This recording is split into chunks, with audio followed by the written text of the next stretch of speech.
Paper हमारा CBT mode में है। सीबीटी मोड में पहले हमें जर्नल इंस्ट्रक्शंस दे रखी होंगी, उसमें मेंशन होगा कितने नंबर ऑफ क्वेश्चंस आएंगे, उसकी मार्किंग क्या होगी, वहां पे ये भी मेंशन होगा कि किस फॉर्मेट में आपको दिख जाएगा। जैसे अगर मान लो आपकी स्क्रीन यहाँ पे है एक, तो स्क्रीन में यहाँ पे हम वो ना दो पार्ट्स में डिवाइडेड होगी। इस साइड हमें क्वेश्चंस मिलेंगे हमारे, जो भी क्वेश्चन होगा विद ऑप्शंस, ठीक है, option A, option B, option C, option B, ठीक है। इस साइड उन्होंने वहां पे इंस्ट्रक्शन का पेज बना रखा होगा, यहाँ पे हमें सेक्शन वाइज क्वेश्चंस दिखते रहेंगे, तो उससे हमें पता चलता रहेगा हम कौन से क्वेश्चन पे है, कितने अटेम्प्ट कर रखे हैं और कितने हमने छोड़े हैं। यहाँ पे वो कलर वाइज मार्किंग होगी और वो हमें जर्नल इंस्ट्रक्शंस में ही मेंशन होता है कि अगर आप जैसे सही आंसर मार्क कर दिया तो ये ग्रीन कलर का हो जाएगा, नहीं करा तो वो ऑरेंज का हो जाएगा या पर्पल का हो जाएगा, वो आपको इंस्ट्रक्शंस में दे रखा होगा, उसको अच्छे से पढ़ लेना। Make sure that as soon as the screen gets started, आपको पहला काम है अपने इंस्ट्रक्शंस को थॉरोली पढ़ना। वहां पे किसी तरह की हड़बड़ाहट मत करना, जल्दबाजी मत करना, read it very carefully, thoroughly पढ़ना, पूरा एक एक चीज को पढ़ना बड़ा जरूरी है, क्योंकि आपको कलर आइडेंटिफिकेशन से ही साथ साथ क्लियर होता जाएगा कि आप पे क्या आपको कर बहुत रहे ध्यान हो। रखना है कि क्वेश्चन किस कलर का है। अगर मान लो आपने क्वेश्चन मार्क कर दिया है बट आपने सेव नहीं करा, तो यहाँ पे आंसर सेव नहीं होगा।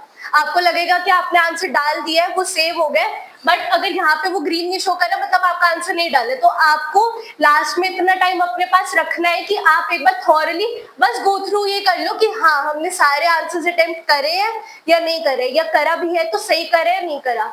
एक तो सीबीटी मोड में तो हमें इस चीज का भी फायदा कि हम बार बार आंसर्स ना, जैसे पेन पेपर में क्या होता है हमने एक बार आंसर मार्क कर दिया हम उसको चेंज नहीं कर सकते। सीबीटी में एडवांटेज इस चीज के कि जैसे अगर ए ऑप्शन आपने मार्क कर दिया बट आपको बाद में रियलाइज हुआ कि आंसर तो सी ऑप्शन था, तो आप उसको आसानी से चेंज करके उसको रीसेव कर सकते हो, ऐसी कोई दिक्कत वाली बात नहीं है। तो लास्ट में बस मेक श्योर ये करना कि आप जब भी आंसर्स करो तो ये वाला सेक्शन जरूर चेक कर लेना, और जितने सेक्शंस में पेपर डिवाइडेड होगा हर एक चीज को अच्छे से देखते हुए चलना, ठीक है।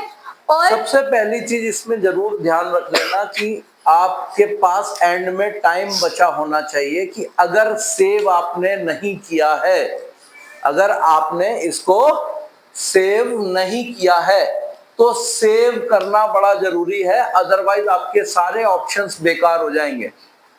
सेविंग जरूरी है, तो स्टार्टिंग के इंस्ट्रक्शंस को क्लियर रखना। कुछ क्वेश्चंस जैसा मैं आपको स्टार्टिंग में बता रहा था कि आपने जो 100% श्योर है उन्हें तो आपने सेव कर दिया और ग्रीन टिक हो गया, कुछ आपने सेव नहीं किए, डाउटफुल थे, उसे आपने टिक करके छोड़ दिया, अटेम्प्ट करके छोड़ दिया, बट यू हैवंट सेव्ड। तो वहां क्या होगा, यू नीड टाइम, वो आपको सारा रिव्यू करने का टाइम बचाना होगा आपको। तो पेपर करते हुए आपको इस पार्ट को ध्यान रखना है कि लास्ट तक आपने हर क्वेश्चन को जो आपको आता है वो अटेम्प्ट जरूर करना है। उसको सेव नहीं किया तो बेकार हो जाएगा। हाँ, ऑटो सेव भी हो जाता है उसमें एक ऑप्शन। और first of all time duration का बहुत ध्यान रखना, क्योंकि फॉर एग्जांपल आप पेपर करते जा रहे हो आपने टाइम का बिल्कुल भी ध्यान नहीं दिया। यहाँ पे होता है कि जितना टाइम ड्यूरेशन का आपका पेपर होगा ना उतने तक ही आपकी सिर्फ स्क्रीन चलेगी, आप पेपर पहले नहीं खोल सकते, और जैसे ही टाइम फिनिश हुआ आपकी स्क्रीन ऑटोमेटिकली बंद हो जाएगी और जितना आंसर्स आपने डाल रखे हैं वो ऑटो सेव हो जाएंगे। तो आपको ये नहीं होगा जैसे पेन पेपर में होता था 2 मिनट हम देख लेते थे, ये यहाँ पे नहीं चलेगा।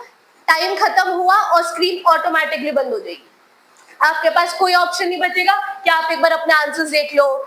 इसलिए लास्ट में कोशिश करना है कि 5 से 10 मिनट बचा के रखना, ठीक है ना, इसको चेक करने के लिए, क्योंकि अगर आपने ये चेक नहीं करा, इसको ढंग से सेव नहीं करा तो सारी मेहनत बर्बाद हो जाएगी। क्योंकि अगर आपने आंसर्स लिखे भी होंगे तो वो सेव नहीं हुए होंगे, तो सेव नहीं होंगे तो फिर उनके हिसाब से आपका क्वेश्चन ब्लैंक जाएगा और आपको मार्किंग बिल्कुल भी नहीं मिलेगी।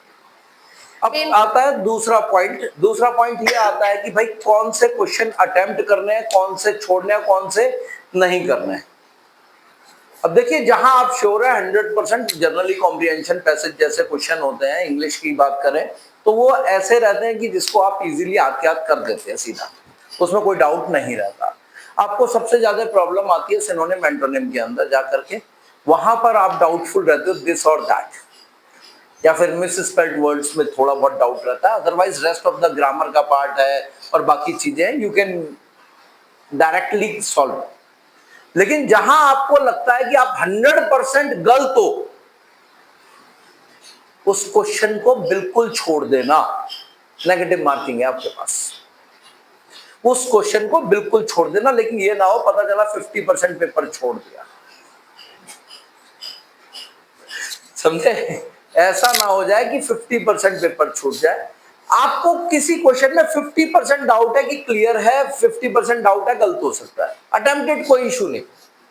क्यों? 4 ऐसे क्वेश्चन अटेम्प्ट किए, अगर 2 भी गलत हो गए और 2 सही हो गए तो भी आप पॉजिटिव मार्किंग ले रहे हो।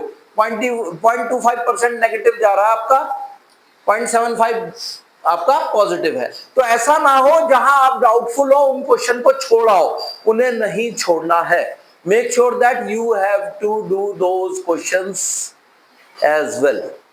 लेकिन जहां आपको श्योरिटी है कि आप गलत हो गए ही होगे, आपको कुछ दिखाई नहीं दे रहा कि ये कहीं आसपास आंसर है, ड्रॉप दैट क्वेश्चन। केवल उसी क्वेश्चन को छोड़ना है और किसी क्वेश्चन को नहीं छोड़ना। Any other? और specially math students, account student, time का बहुत ध्यान रखना, क्योंकि कोई बड़ी बात नहीं कि तुम लोग बाहर आके बोलो कि हमारे तो क्वेश्चन भी छूट गए, कोई बड़ी बात नहीं, क्योंकि मैथ्स का पेपर लेंदी आता है, अकाउंट्स का भी चांसेस होते हैं लेंदी आते हैं, क्योंकि अकाउंट्स में हमारा 50% थ्योरी और 50% न्यूमेरिकल आता है। मैथ्स पूरा ही न्यूमेरिकल है, उसमें तो कोई थ्योरी का नाम ही नहीं आता। तो और अगर आपको क्वेश्चन देखना हो कि इसमें मैं टाइम वेस्ट करूं या नहीं करूं, याद हो तो हम लोग अनसीन पैसेज में हम लोगों ने 12th में सीखा था, पहले क्वेश्चन जल्दी से पढ़ते थे, फिर हम लोग पैसेज पढ़ना शुरू करते थे। तो जैसे अगर आप फॉर एग्जांपल हम फर्स्ट क्वेश्चन ही ले रहे हैं, ठीक है ना, अकाउंट्स का फर्स्ट क्वेश्चन है, न्यूमेरिकली सॉल्व होगा, उस क्वेश्चन को एक बार पहले जल्दी से गो थ्रू कर लो, तुम्हें है कि हाँ ये टॉपिक मेरे को आता है, ये मुझसे सॉल्व हो जाएगा, तो इसको जल्दी से सॉल्व करो और इसका आंसर क्लिक कर दो। अगर आपको लग रहा हो कि ये वाला क्वेश्चन मुझसे नहीं हो पाएगा या ज्यादा टाइम टेकेगा, तो इसको लास्ट के लिए छोड़ देना, कोई दिक्कत नहीं है। पता चले तुमने फर्स्ट क्वेश्चन अटेम्प्ट करने में इतना ज्यादा टाइम लगा दी कि आखिरी के हमारे 5 क्वेश्चन छूट गए, ये नहीं होना चाहिए। तो जो इस न्यूमेरिकल पॉइंट को बहुत क्लियरली समझ लीजिए, ये फिजिक्स केमिस्ट्री सबके लिए है, आप समझिए छोटी सी चीज है। आप अगर पहले क्वेश्चन में 5 मिनट्स लगा देते हैं तो समझ लीजिए आपका पेपर गया। आपको with in A flash of second ये क्लियर हो जाना चाहिए ये क्वेश्चन मैं कर सकता हूं या नहीं कर सकता।